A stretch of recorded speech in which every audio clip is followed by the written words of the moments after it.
ನಮಸ್ಕಾರ ಎಲ್ಲರಿಗೂ Cosma astro ಸೈನ್ಸ್ಗೆ ಸ್ವಾಗತ. ಇವತ್ತು ನಾವು ವೃಷಭ ರಾಶಿಯವರ ಗುಣಲಕ್ಷಣಗಳ ಬಗ್ಗೆ ತಿಳ್ಕೊಳ್ತಾ ಹೋಗೋಣ. ಮೊದಲನೇದಾಗಿ ವೃಷಭ ರಾಶಿಯವರು ಅಚಲವಾದ ನಡೆ ಇರುತ್ತೆ ಅವ್ರಿಗೆ. ಅವ್ರು ಹಿಡಿದ ಕೆಲಸನ ಆರಾಮಕ್ಕೆ ಮಾಡ್ಕೊಂಡು ಹೋಗ್ತಾರೆ, ಟೆನ್ಷನ್ ತಗೊಳಲ್ಲ, ಆರಾಮಕ್ಕೆ ಮಾಡ್ಕೊಂಡು ಹೋಗ್ತಾರೆ. ಈ ಮೇಷರಾಶಿಯವರು ಸ್ವಲ್ಪ ಟೆನ್ಷನ್ ತಗೋತಾರೆ, ಬಟ್ ಇವ್ರು ಹಂಗಲ್ಲ, ಸ್ಟ್ರೆಸ್ ಫ್ರೀ ಆಗಿ ಮಾಡ್ಕೊಂಡು ಹೋಗಕ್ಕೆ ನೋಡ್ತಾರೆ. ಮತ್ತು ಇವರಿಗೆ ಬಹಳ ಸ್ಥಿರವಾದ ಮನಸ್ಸಿರುತ್ತೆ, ಮೂಡ್ ಸ್ವಿಂಗ್ಸ್ ಅನ್ನೋದು ಕಮ್ಮಿ. ಇವ್ರಿಗೆ ಕೂಲ್ ಆಗಿರ್ತಾರೆ, ಕೋಪವನ್ನು ಪ್ರದರ್ಶನ ಮಾಡಲ್ಲ, ಪೇಷನ್ಸ್ ಆಗಿರ್ತಾರೆ.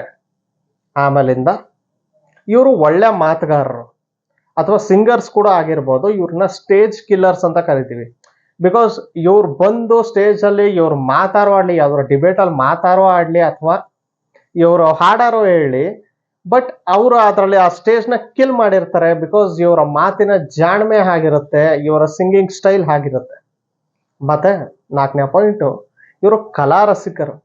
ಇವರು ಫಿಲಮ್ಮು, ಡ್ಯಾನ್ಸು, ಹೀಗೆ ಕಲೆನ ತುಂಬ ಆರಾಧಿಸ್ತಾ ಇರ್ತಾರೆ. ಹಾಗೆ ಇವ್ರು ತುಂಬ ಎಂಜಾಯ್ ಮಾಡ್ತಾರೆ. ಆ ಎಂಜಾಯ್ಮೆಂಟ್ ಮಾಡುವಂತಹ ಮನಸ್ಥಿತಿ ಇರುತ್ತೆ.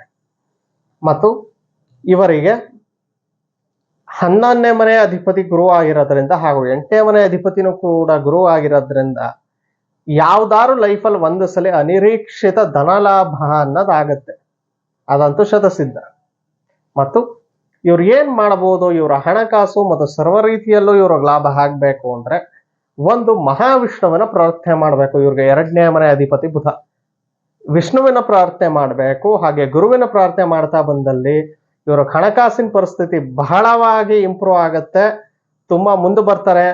ಇವ್ರಿಗೆ ಓನ್ ಬಿಸ್ನೆಸ್ ಮಾಡುವಂತ ಎಬಿಲಿಟಿನೂ ತುಂಬಾ ಚೆನ್ನಾಗಿರುತ್ತೆ. ಇವರು ಕೂಡ ಬಿಸ್ನೆಸ್ ಕೈ ಹಾಕಬಹುದು. ವೃಷಭ ಲಗ್ನ ಅಥವಾ ವೃಷಭ ರಾಶಿ ಯಾವುದಕ್ಕಾರೋ ಇದು ಅಪ್ಲೈ ಆಗುತ್ತೆ.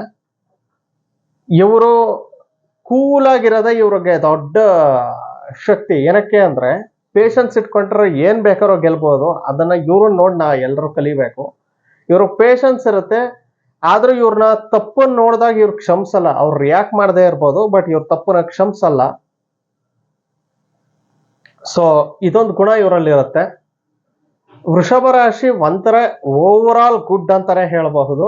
ಸೊ ಗುರುವಿನ ಆರಾಧನೆ ಮಾಡಿದಷ್ಟು ಇವ್ರಿಗೆ ಲಕ್ಕನ್ನ ಜಾಸ್ತಿ ಆಗುತ್ತೆ. ಇದೇ ರೀತಿ ಹೆಚ್ಚಿನ ಮಾಹಿತಿಗಾಗಿ ಕಾಸ್ಮಾ ಆಸ್ಟ್ರೋ ಸೈನ್ಸ್ ನ ಫಾಲೋ ಮಾಡಿ. ಹಾಗೆ ವೃಷಭ ರಾಶಿ ಅವರ ಸ್ನೇಹಿತರು, ನಿಮ್ ಸ್ನೇಹಿತರು, ಬಂಧುಗಳಿಗೆಲ್ಲ ಈ ವಿಡಿಯೋನ ಶೇರ್ ಮಾಡೋದನ್ನ ಮರಿಬೇಡಿ. ಹಾಗೆ ನಿಮ್ ರಾಶಿ ಯಾವುದು ಅನ್ನೋದನ್ನ ಕಮೆಂಟ್ ಬಾಕ್ಸ್ ಅಲ್ಲಿ ತಿಳಿಸಿ. ನಮಸ್ಕಾರ.